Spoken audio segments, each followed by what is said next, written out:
दर्शन घेऊन उचला, दर्शन घेऊन उचला.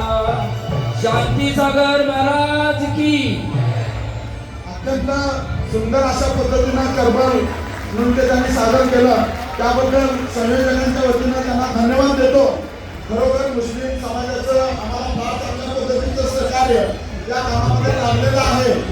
डेप्युटी सरपंच मुस्लिम आहेत, त्यांनी या पुण्यतिथी समारोहासाठी 3 लाख रुपये गोळा करून दिलेले आहेत, त्याबद्दल सुद्धा धन्यवाद. जोरदार टाळ्या. पुढचा कार्यक्रम लगेच. प्रिय शांती सागरजी.